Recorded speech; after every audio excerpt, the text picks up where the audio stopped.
បងប្អូននិយាយមេត្រីសូមជូនបច្ចេកវិទ្យាថ្មីដែលបងប្អូនប្រើ motor អី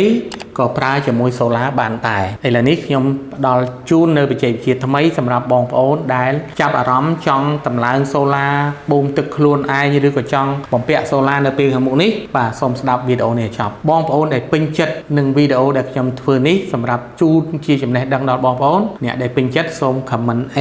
ហើយជួយ like ជួយ share បន្តអ្នកដែលមិនពេញចិត្តសូម comment B ហើយមិនបាច់ like share បន្តទេសូមជូនបច្ចេកវិទ្យាថ្មីនេះដោយសារតែបច្ចេកវិទ្យានេះយើងបានយកមកធ្វើតេស្តអស់ជាង10ឆ្នាំហើយ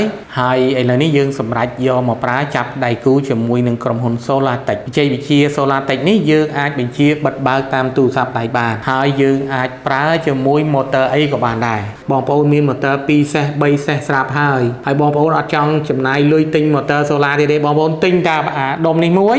ណា inverter នេះមួយហើយទិញតែផ្ទាំង solar ទៅយកទៅប្រើតភ្ជាប់ឲ្យដំណើរការបានតែម្ដងនេះជាបច្ចេកវិទ្យាមួយដែលខ្ញុំគិតថាល្អ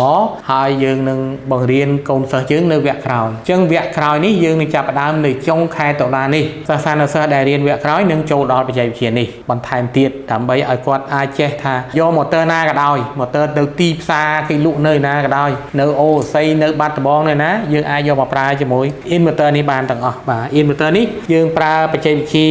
IP64 បាទទឹកអត់ចូលសត្វអត់ចូលទលីដីមិនចូល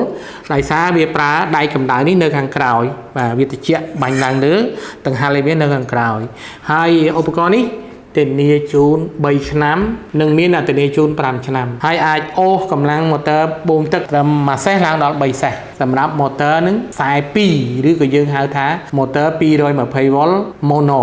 ឬក៏ motor single phaseចឹងបងប្អូនដែលមាន motor មានស្រាប់បងប្អូនអាចទិញអានេះយកទៅប្រើបានតែបើបងប្អូនអត់មាន motor ទេត្រូវការទិញឈុតក៏យើងមានទាំងឈុតរបស់វាហើយបច្ចេកវិទ្យានេះបងប្អូនជម្រាបថាយើងយកទៅប្រើជាមួយ motor អាមេរិកាំង motor អាល្លឺម៉ង់ឲ្យតែប្រភេទ motor ប្រើភ្លើង220 50A យើងប្រើបានទាំងអស់ចឹងបងប្អូនដែលមានចំណាប់អារម្មណ៍ហើយចង់សាកសួរព័ត៌មានបន្ថែមសូមតាក់ទងតាមលេខ Telegram ដែលមាននៅក្នុង link នេះចំពោះកូនសិស្សសិក្ខាកាមដែលចង់រៀនវគ្គតម្លើង solar បូមទឹកប្រព័ន្ធ solar ភ្លើងបាទវគ្គពិសេសនឹងបើកជូនបន្តទៀតនៅក្នុងចុងខែតុលានេះបាទសូមចុះឈ្មោះឲ្យបានរួចរាល់តាមរយៈ link នៅខាងក្រោមនេះបាទសូមអរគុណ